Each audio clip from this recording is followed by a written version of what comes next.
GM Raoji, Sri Dikshit ji, Sri Kumar ji, and friends. Good evening and very warm welcome to you all. In our continued pursuit of learning from shared experiences under the Inspiration series, one of the initiatives we have is to invite accomplished and thought-provoking leaders for a talk.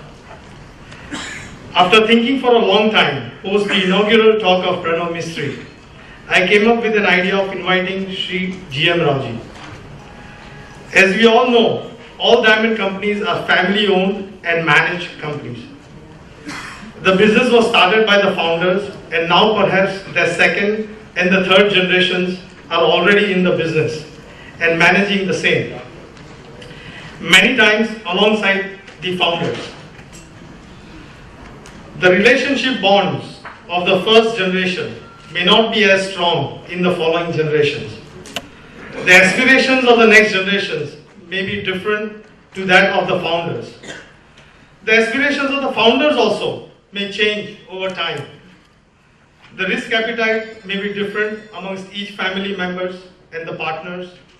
The vision itself of where the business should progress to may be up for a debate. These issues can be further challenged by the governance issues, as in family partnership, all are equal and each individual has a voice. While generally running the business on consensus, we are many times faced with a situation where it is difficult, if not impossible, to build consensus, leading to debates and arguments. Finally, families and partners separating many times on a difficult note. We all face these challenges all the time, and they are not unique to us. Whether it is a diamond business or any other family-owned and managed businesses, the challenges are the same. Sri GM Rao, our today's keynote speaker, is the founder of the GMR Group, who has thought through these issues, believing that family must run like a business and business must run like a family. He made a pioneering effort to put together a family constitution and governance structure in place with the help of Dikshit ji and Kumar ji, who are also present amongst us today, and other world-renowned consultants. The idea today is to learn from Sri GM Rao's experience and thought processes in his journey in putting together this structure, which has been widely acclaimed and appreciated, so that many of the family businesses issues can be mitigated. Palanpur Samaj is indebted to Sri GM Raoji, Dikshit ji and Kumar ji to have accepted our invite, to have travelled all the way to Mumbai and share with us their experience and research on this subject. We are truly grateful for the time and the effort they have taken for all of us today. Thank you, sir.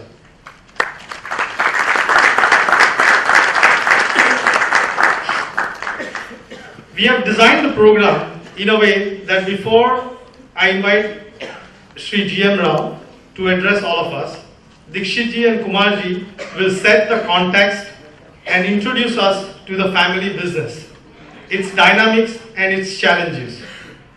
Post the sharing of Kumar ji and Dikshit ji, Sri GM Raoji will, and of Mr. GM Raoji, will have a question-answer session and dinner thereafter. So let me introduce to you all Sri Tatvamasi Dikshit and Sri PM Kumar first. My family and I know Sri Tatvamasi Dikshit personally. Sri Dikshit is a successful family business advisor and a coach by profession. Specializes in working with business owning families and entrepreneurs for the past 15 years. He is currently consulting 70 families across different cultures and countries. He advises on succession planning, family business governance, family charter and constitution, conflict resolution and communication. Mediation and facilitation comes naturally to him. He has been awarded the Maharishi Badrayan Vyas Samman by the President of India in 2007. Shri Prasad M. Kumar is a business chairman, institution building and governance of the GMR Group. He is a member of the GMR Group holding board and responsible for providing strategic direction to institution building, corporate governance and the family office. He oversees business excellence, knowledge management, enterprise risk management, human resources, information technology, management assurances, and above all, ethics. He brings over 40 years of experience in the area of organization, health, and performance. Please welcome Dikshit ji and Kumar ji first. I think Mr. Dikshit will start his address. Kumar, you want?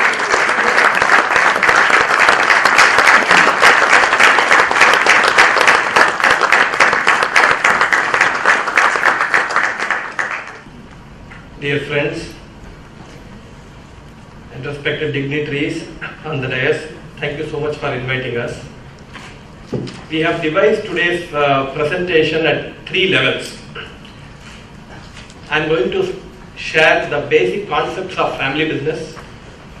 My colleague and friend Mr. P.M. Kumar is going to talk about the applications of some of the concepts we are going to share. And Shri G.M. Raoji is going to talk about his experiential journey in the field of family business.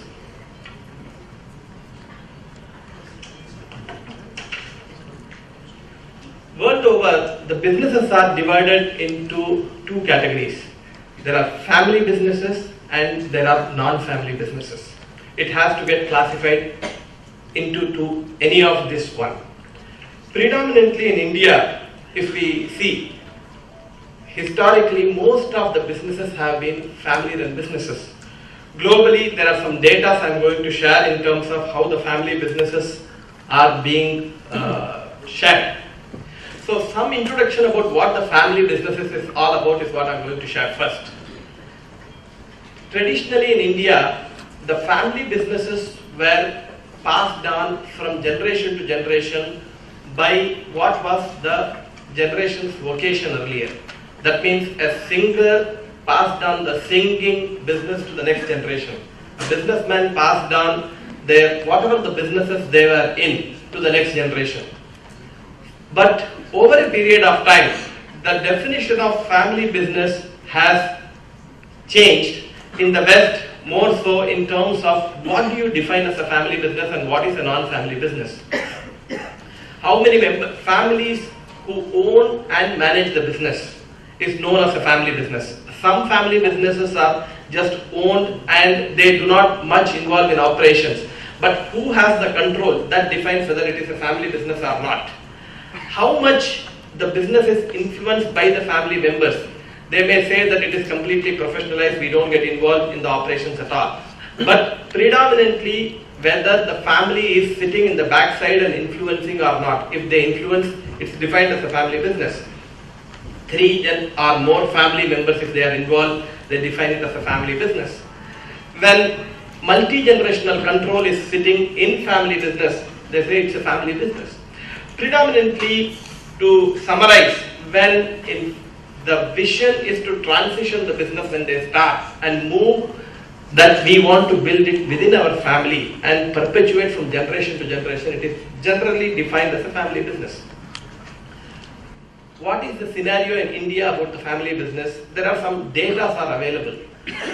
Sometime back in India, especially when people used to think that I belong to a family business, they used to be very shy and express this is my family business because it was not a proud moment for them.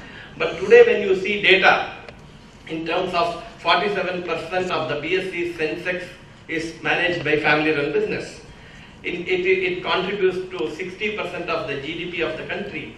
Globally, close to 70% globally belongs to family business. If you look at Europe, around 75% are run by family business. America holds account for around close to 65 to 70%.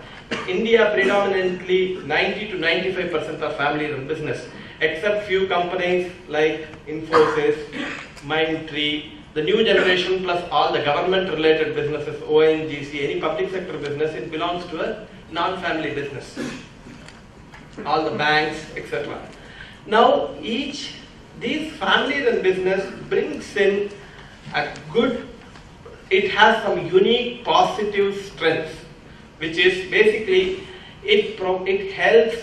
If it is owned by family business, it helps them to, entrepreneurial energy is very, very high in family business. It helps them to express their freedom. They can build the way they want to run the business. And one key advantage of being in family business is the top is extremely lonely in a normal situation. But the speciality of family business is whenever you want to make any decision, you want to take any risk, you have other family members to sit and discuss with you. They share your risk, and it acts as a big mitigation for risk management. Typically in a family-run business, one big advantage is that not every person thinks in a similar way. So you bring in multiple dimensions of human being who are sitting on the table. Somebody is looking at a business from top, somebody is looking at from bottom, somebody brings in a financial acumen, somebody is very entrepreneurial, somebody is very, very impulsive, they want to go and take extra risk. But somebody who is sitting as a CFO in their head, they put a risk mitigation, they put a brake. So it offers a great advantage and you can come to office whenever you want. Nobody questions you. In many family businesses in African places where they have been remotely building very, very big business there, they do not want to sit there for all the 12 months. Being a family business, it helps them if they want to take off for 30 days in a month to go and sit in London. It gives them that opportunity. If it is a non-family business, it is not possible for them to do all those things. Having said that, it also brings in a lot of disadvantage being in family business. Some of the biggest key issue in family business is the emotions which runs between the family members. When father and son are working together, our brothers are working together, the degree of trust they have upon each other. And how do they view the business? Whether they see this as a place, it is a meritorious space to build the business, or is it my inheritance? How they view and how they are ready to associate, and they take advantage. Many a time people become extremely selfish in family business. They don't understand that if you look at an organization structure in a family business, typically you look at who is reporting to whom. The reporting will never be clear to any one person. They have a multiple reporting, and professionals often get confused as to whom exactly they are reporting. It brings in a huge challenge. But having said that, there are more positives than negatives in building a family business and gives a great opportunity. There has been a study conducted in West from 1980 onwards, when the West woke up to the concept of family business in terms of what is happening around. How many percentage of businesses are actually making it from first generation to second generation to third generation? There is a recent study which covers only last 20 to 25 years of data. Only close to 3% of businesses actually transition from generation to generation. Close to 80% disappear, 10% maintain the same size, 3% grow, and 7% are sold out. In West, there is a beautiful concept called, some people in India, we transfer the business from generation to generation. There is a school and philosophy in the West where father tells the son, I am selling my business. If you want to buy, you can buy. If you are not interested, then I will go and sell it to somebody else. That creates a lot of entrepreneurial energy in the next generation. Typically, in Indian family business, this dying rate, there are no established studies. However, when we see why this death takes place, is that some families focus on business, some families focus in family area. Some families say that we are business first family, some families say we are family first. If you put focus, even if my son is not very capable, I'll still put him in the managerial role or in the CEO role. If I have many sons, that traditionally the first son succeeds always. That has been the traditional role. If we make him, then we are compromising on the business. But the concept now is that it's not family first or business first. Family and business. Where do you invest? Where the investment is required? And how you are able to focus in the area of whatever the investment is required. How do I invest there? Family business is unique in terms of it has a three-dimensional existence of every human being. There's an ownership hat, there is a family hat, and there's a managerial hat. Most of the confusion comes in the family business when people are not clear which hat is talking to whom. Many a time when the father and son are discussing in office, they are not sure whether a father and son is discussing or a chairman and managing director or chairman and manager are sitting and discussing in the office. And that creates a lot of confusion. And that brings in a lot of emotion.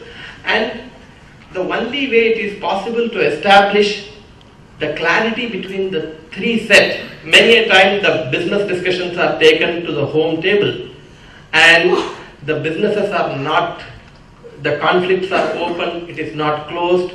The second generation, the messages are being taken to the bedroom and it doesn't get resolved. Many brothers, when they are together, they discuss their spouse, they go and discuss with their spouses. Lots of issues come up and it is not closed properly. So this three circle keeps creating a lot of confusion. It calls for the family circle has the clear challenge of communication. If the communication is not good, it invokes a lot of problem. And each and every family member have a unique aspiration. If they are not able to manage their aspirations, everybody's interests are not aligned, it does bring in a challenge. And in every family, we find that you will find one difficult person. And if you don't understand and sort out that difficult person's issue, it disturbs the whole family equation. Business, it is always a challenge of alignment of vision and business plan of all the family members. The challenge is some people want to grow more, somebody want to manage the risk and they do not want to grow more. There's always a pull and push. That creates a friction and tension in the business area. How do we diversify? Many operating family business, they are so stuck emotionally in the operational zone, they do not bring in the strategy into the family business. So that does not allow the company to grow and slowly it starts coming down. And there's an ownership challenge, it always bugs in terms of how the owner, the first generation entrepreneur is going to transfer his shares and ownership to the next generation. And when it is going to happen.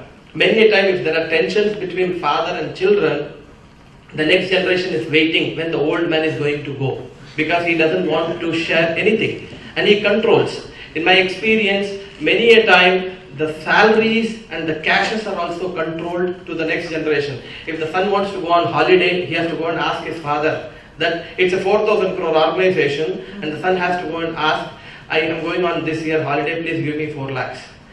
So he will ask, last year you went on 3 lakhs, why are you need more 1 lakh? So it's a big challenge. The ownership, they want to control the purse. And if the son has to buy a jewel for his wife, he has to go and ask his father. So it creates a tension between a husband and wife. So ownership transfer and the dividends, depending on family to family, many of them want to control the next generation through ownership. It's a big challenge. So how does actually one develop what should be the core philosophy to build a healthy family business? First one is, whoever wants to build a family business, during the founder's time itself, the foundation should be laid. Because till the founder is there, the karta is there, a respected leader is there, the next generation respects them. Once they go, it's very difficult between the siblings if they want to establish, it becomes a challenging process. Number 2, the orientation of putting the stewardship. That means I don't inherit the business from my forefathers, but actually I borrow it from next generation. That's the stewardship orientation. When that is being established right from the childhood, it sustains the family business. Third is the family togetherness. The family, everybody should be asked whether do we want to be together.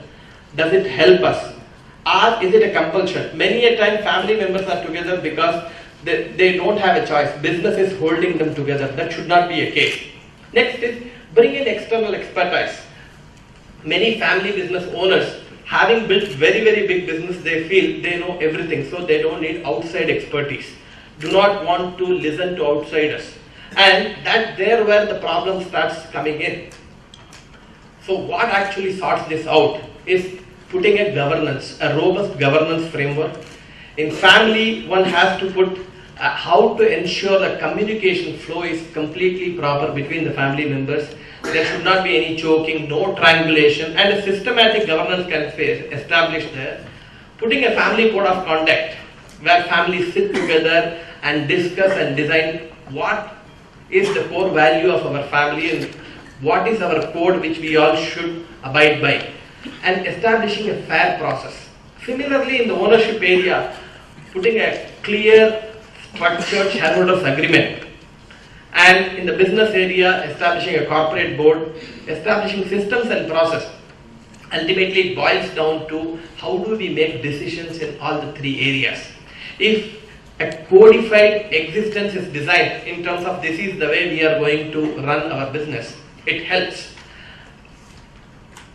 And there are different forums are established as part of putting the governance. There's a family council, shareholders committee, there's a family business board, and there's a family office, there's a non-business family forum, third generation forum, and different kinds of forums are established which helps the family to come and dialogue properly which forum should be dialogued at which level.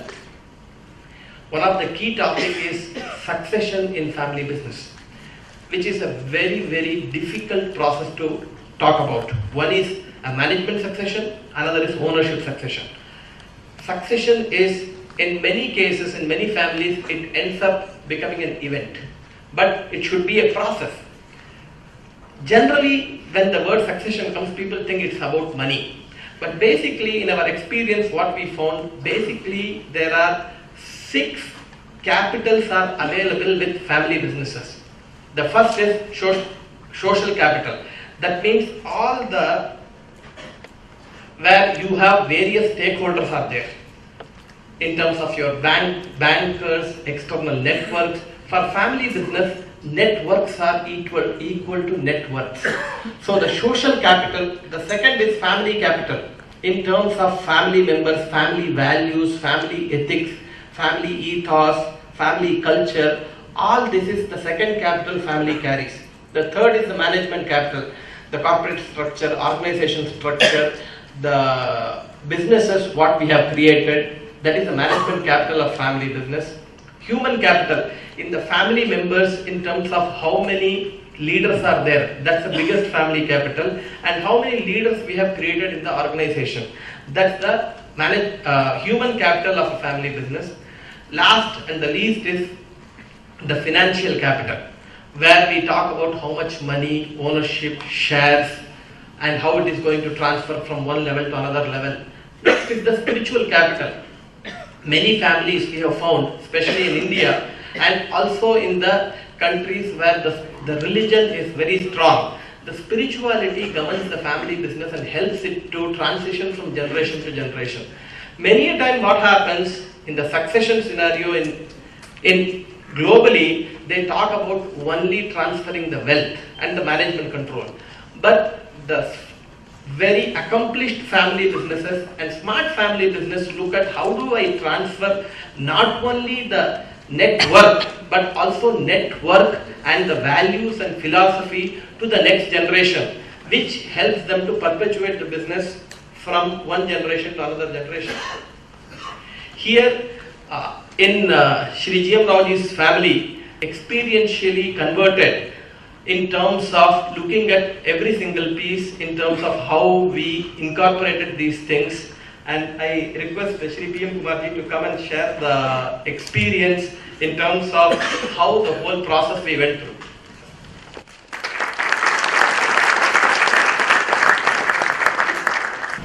Thank you, Dikshit ji.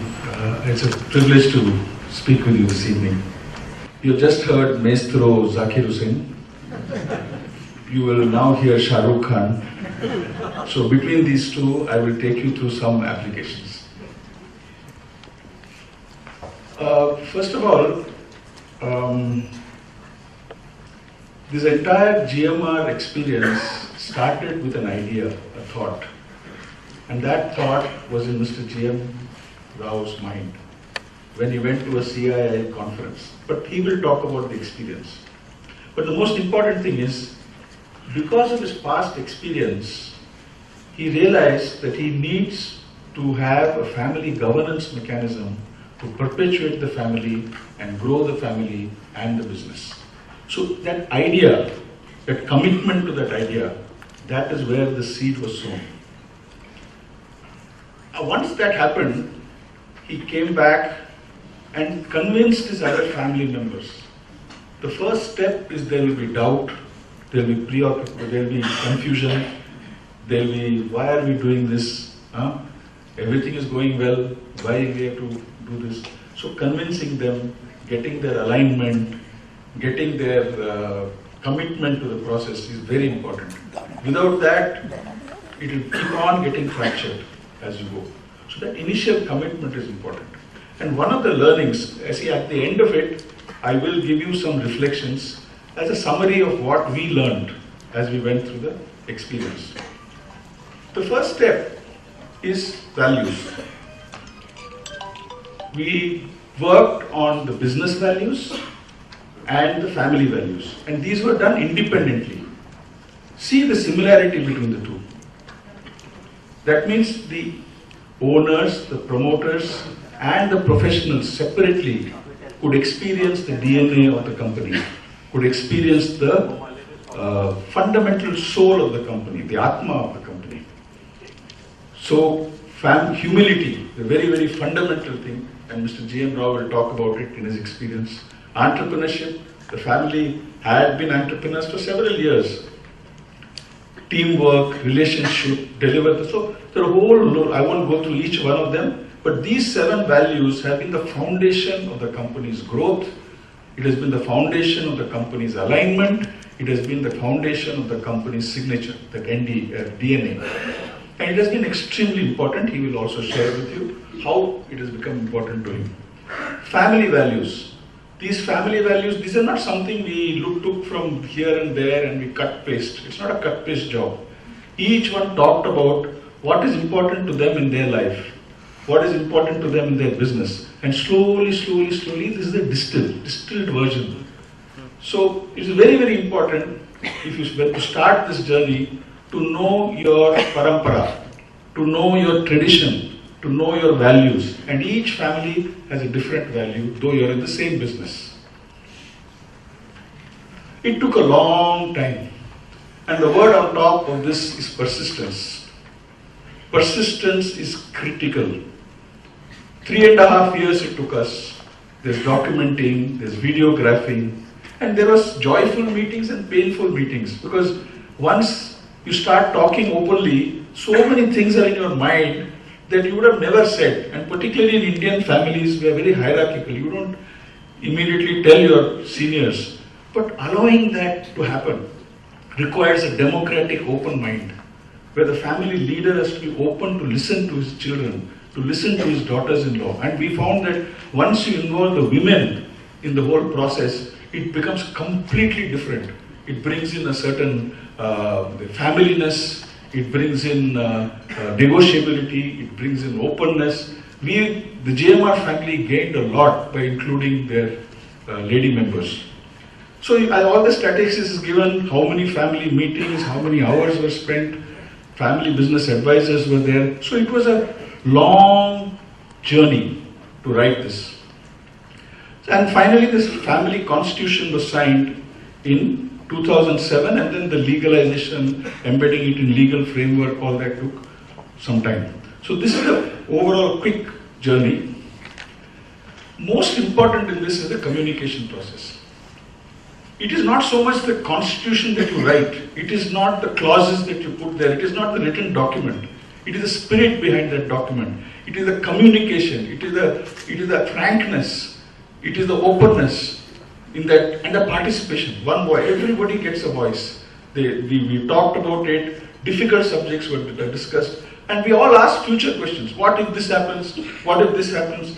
The key is, once you have policies for a future likely event, then the family will not get shocked. The family will not get surprised when those events happen. And it happens in every family. It happens to all of us in life. Some unprepared event. How do you prepare the family so that if this happens, this is the way we will deal with it? So they're all prepared, they know how to do it, and there is no misunderstanding at that time. That is very important, to anticipate issues. And there are many, you can learn from other families, you can learn from life, you can learn from your own previous generation what has happened. So it is possible to anticipate key issues, bring it up front, talk about it, debate it, dialogue it, and write it down as a policy, as a process. So when you anticipate, two things, anticipate the future. To communicate.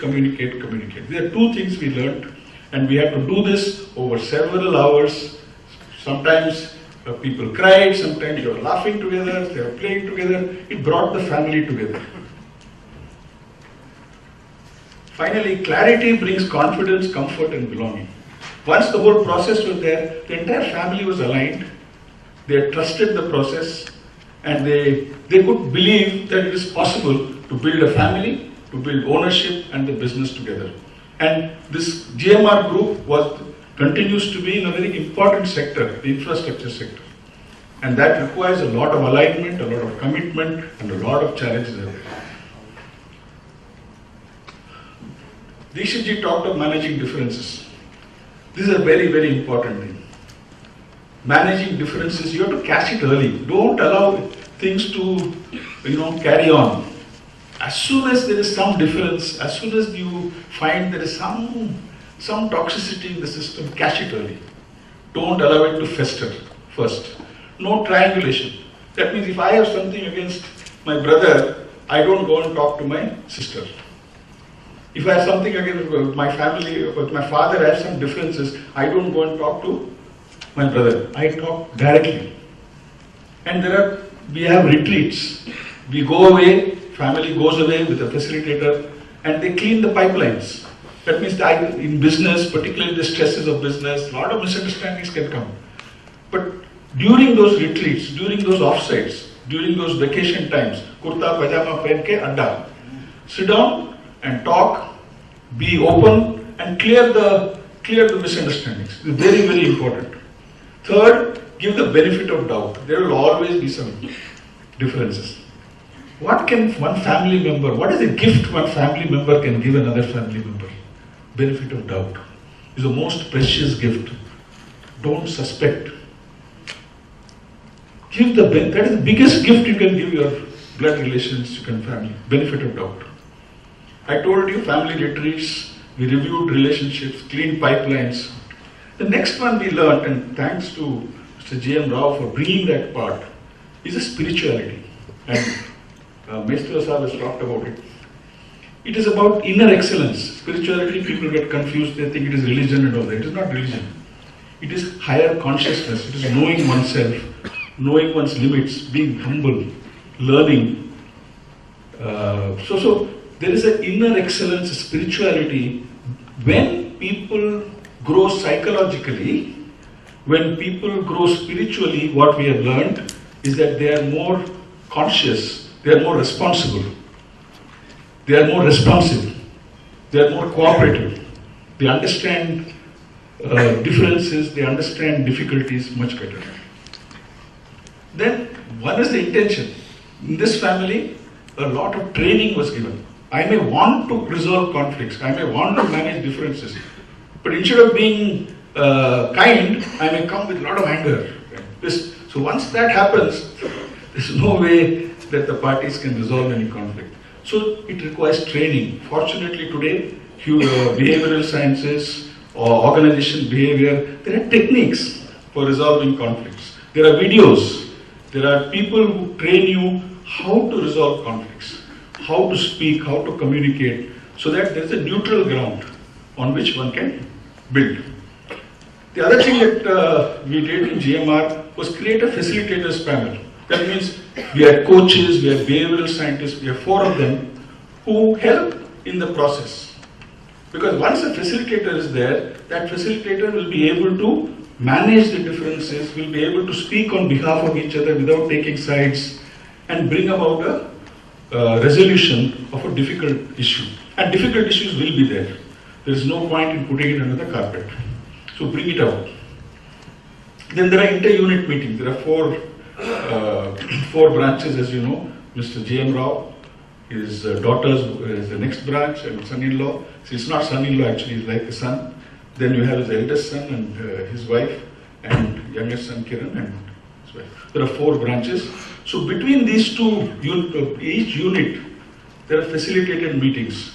So that whatever differences there are, ideas there are, that they can do together, build together, all this comes out.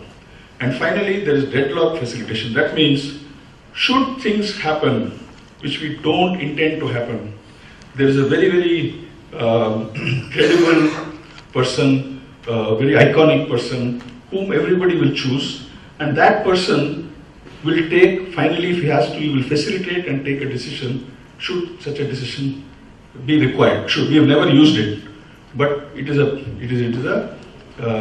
potential available, it is a possibility. It is a deterrent. Who in a family would like to go to a third party? So they themselves will start resolving it, rather than go to a third party. So, but a third party is required, an agreed third party. We have provided for that. Family code of conduct. This is very, very important. This is the center of governance. What we want to do as responsible owners. What is the key in this? How to be responsible owners. How to be owners who do things right, who do the right things. I won't read the whole thing, but most important is that in the 3-circle model, in the ownership circle, you have to learn how to be a responsible owner. You have to learn how to be a forward-looking owner. You have to learn how to be what is good ownership. So this is all about that. Next, I talked about the family prayer. The family as a prayer, and it was written from all the values. And each meeting, we will start the meeting with family prayer and meditation. Dikshit ji leads the meditation. And only after that the meeting starts. And each one reads one stanza of the prayer. It's a very, very beautiful thing to watch as the family reads it. And you feel like a family. You can feel the family. You can feel, look at it in their eyes, in their face, in their body gestures. They feel together. And this family prayer has been very, very important. This is the structure in the extreme, your extreme left. You will see there is a family, there is a foundation. GMR Group is completely committed to corporate social responsibility and social. We are in health, education, empowerment, a whole host of issues, both in Rajam, his native place, and each of our sites. So the foundation is run like a business, it has a board, and the family participates in that. Family participates because that is their giving back to society. We have a family council, which family council is to the family what the board of directors is to the business. All family policies, the constitution, interpretation of constitution, escalations, all that they will deal with. They will create new policies. Then you will see some NBFF. NBFF is non-business family forum. That means those family members who are not in business, they form a forum. In this generation, it is ladies. In the next generation, it will also be husbands of the daughters of the family. What is the idea? The idea is they understand business. They understand the challenges that their spouses are going through. That they understand they can get alignment amongst themselves. So that very often, every family has it. Saas bhi kabhi bahu thi and all that. You have seen all that. So there are always tensions. But they need a forum, they need a place to sit down, talk about it, clear their pipelines also. And that is very, very important. That brings new energy. Because the children also, once if they say the hand that rocks the cradle rules the world. If the spouses don't feel positive about the family, imagine the next generation children, how you expect them to come to the family business. They also need to be positive about the family. So different messages from different parents can create havoc. So this is to ensure that all of them give a positive view, they bring up their children well, and all of that. Then you have the family business forum. This is the owners forum, the shareholders forum. They discuss, they link the family needs, family values, and the business. Then you have a founder's office, the family office. There are 4 parts of the family office. One is the normal administration facilities and all that. Then you have the financial treasury management. Then we have one wing for human resources. Because all the family, they go through development, they go through 360 degrees, they go through psychological programs, then they may go through external coaching. We have people like Ram Charan, we have people like Marshall Goldsmith, they go through all that coaching. So managing all that is the human resources wing. And finally, you have the governance wing. Because the constitution requires a lot of follow-up. You have to ensure meetings happen, family council meetings, or there are schedules, minutes have to be kept, interpretation has to be done, and you have to see that the right version is available at all the times. So this is the family office. On this side is the business. There's a holding, there is a shareholder agreement which covers all the 4 this thing. There are discretionary trusts. We'll talk about that later. And below that are listed companies and family companies. So I just talked about all of these. I won't take you again through this. Now let me just quickly give you reflections.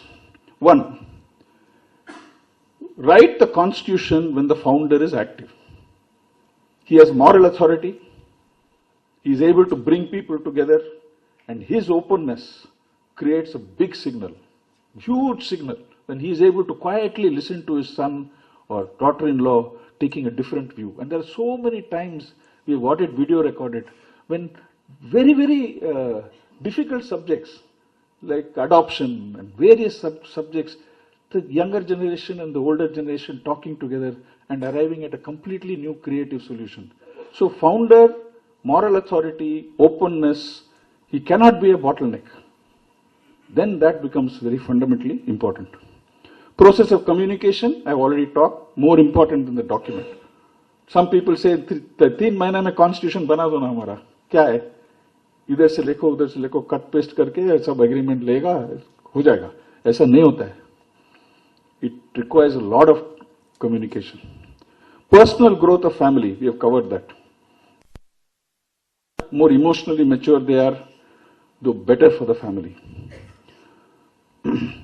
The fact that the whole, so many meetings we talked about, it seems a long process, but it is also a process that brought the family together.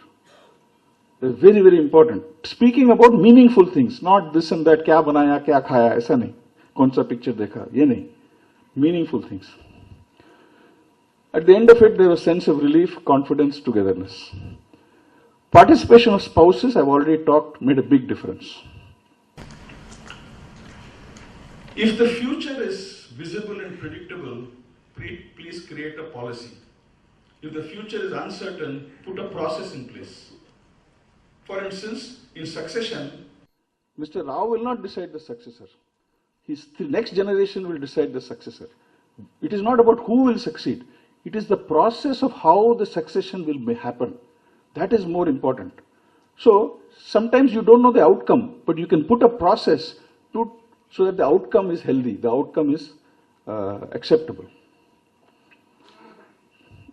So, what if questions? Anticipate. I've covered this. Initial persuasion and enrollment is very, very important. Please skip it if at all you get into this process. Having facilitators helps. Documentation and version control is important because so many versions come up. You have to make sure that the right version is available for everybody to refer to. Otherwise, I am talking of an old version, you are talking of a new version and creates misunderstanding. Build an amendment process. What you do in this generation may not hold true for the next generation. What you have written today may not hold true 3 years from now. So please provide an amendment. It is written in blood, but not written forever. You know, this whole process gets them to also manage the business very well. They learn about leadership, they learn about coaching, they learn about managing differences, so they can able to manage professionals very well. No shortcuts, I've already talked. Allow time. Cooling off period is important.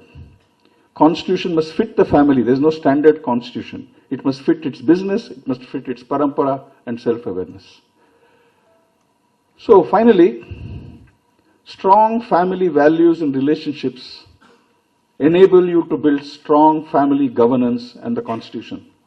A strong family governance and constitution creates good, strong corporate governance. Good corporate governance helps you build an institution from generation to generation and grow in prosperity. If that succession is handled well, then perpetuity happens. Thank you very much. I am actually wearing two caps. One cap, Rasal Mehta ji introduced. The other cap, I am also leading under the chairmanship of Mr. G.M. Rao, an institute we have formed called the Parampara Institute. This is a social, not-for-profit mission. It is intended to help emerging families, small families. Whatever we have learned, we want to pass on to others so that the families can grow, can prosper, and contribute to the national economy, where he has said 67% GDP is family business. So on behalf of Parampara also, I thank you for listening to me. Thank you.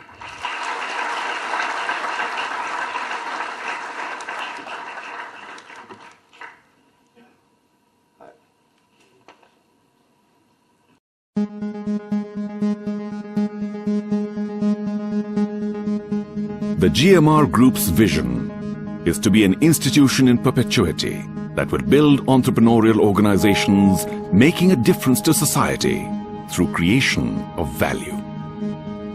A group driven by values and beliefs. Humility. Entrepreneurship. Teamwork and relationships. Deliver the promise. Learning, social responsibility, and most important, respect for individual. The group started in 1978, much before economic reforms were launched in Srikakulam district of Andhra Pradesh. Being compelled to operate in the license permit regime, it started 28 different businesses in jute, ferroalloys, sugar, amongst others, and also entered banking through a significant stake in Vaisya Bank. With economic liberalization in the 1990s, the group went into consolidation strategy by divesting several industries, including selling its majority stake in Vaisya Bank to ING Group. Realizing the importance of infrastructure for the development of the country, GMR Group entered this sector as a project developer and operator.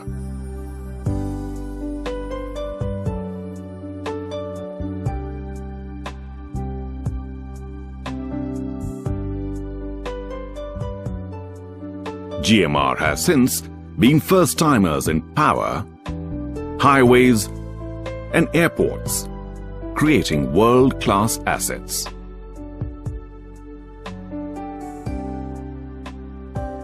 The group today has 8 power-generating assets, with a total capacity of 2,136.8 megawatts.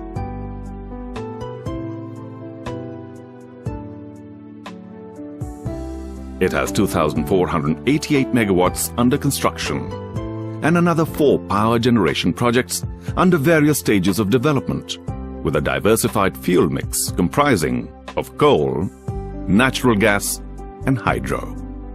Recently, it has completed setting up of 600 megawatts of coal-powered plant in Warora and 700 megawatt coal-powered plant in Kamanlanga. Besides these, the group also has around 2.6 billion tons of coal reserve in mines located in Indonesia and 645 million tons of reserves in Rampia, India. The group's expansion is not restricted to the power sector alone. The GMR Group today is one of the largest national players in the highway sector. The group already has 9 operational highways, totaling 3,348 lane kilometers. From power and highways, the group set its eyes on the airport sector. In 2004, the GMR Group won the mandate to develop the Rajiv Gandhi International Airport at Shamshabad, Hyderabad.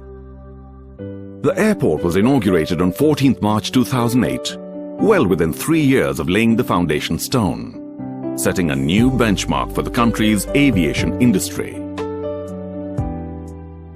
The first Greenfield Public-Private Partnership Airport project. It has been among the best airports in the world in terms of airport service quality.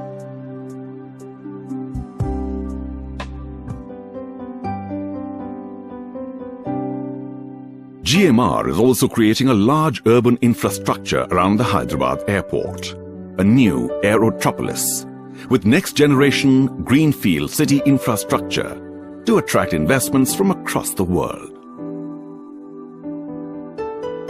In early 2006, GMR Group won the prestigious project to modernize and operate Delhi's Indira Gandhi International Airport.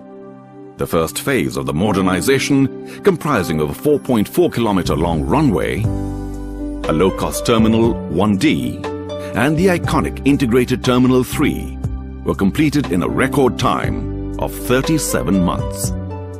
T3 is one of the largest terminals in the world, offering features such as 78 aero bridges and other superior passenger amenities.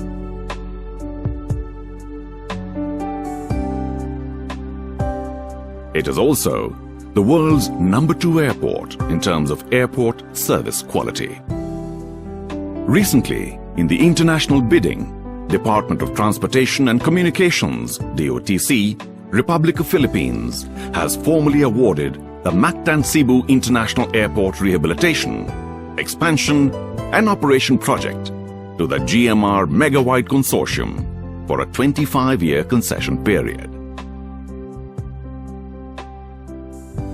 The group has also entered the exciting and very popular field of cricket by winning the franchisee rights for Delhi's 2020 Indian Premier League cricket team, the Delhi Daredevils, through its sports entity, GMR Sports.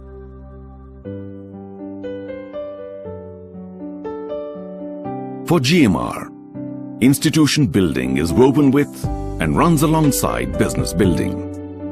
Institution building means taking a long-term, sustainable view, values-based leadership, social responsibility, and stakeholder alignment. Ensuring peak organization health through continuous process improvement, latest technologies, planning and risk management, high-performance work culture, and a robust leadership pipeline are key elements of this journey. A well-crafted family constitution leads the way for superior governance and perpetuity in GMR. GMR Group believes that its commitment transcends business gains. This translates to a deep sense of ownership and practice of the concept of social entrepreneurship. The GMR Varalakshmi Foundation constantly demonstrates this through its engagement with the underserved communities in the areas of education, health and hygiene,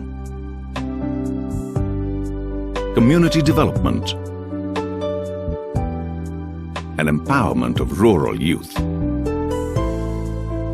Going forward, the group will consolidate and strengthen its presence across its business verticals, spanning the sectors of airports, energy, highways, and urban infrastructure. The quest that began with a fledgling jute business has burgeoned into a mammoth enterprise, participating in a perpetual effort to create a better world.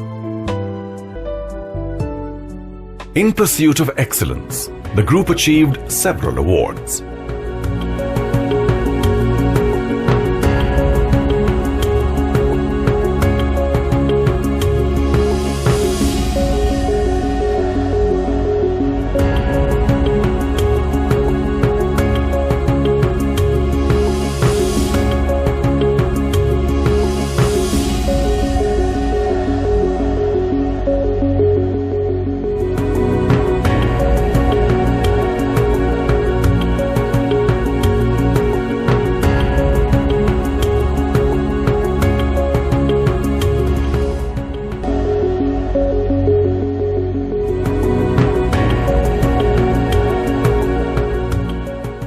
GMR, creating tomorrow today.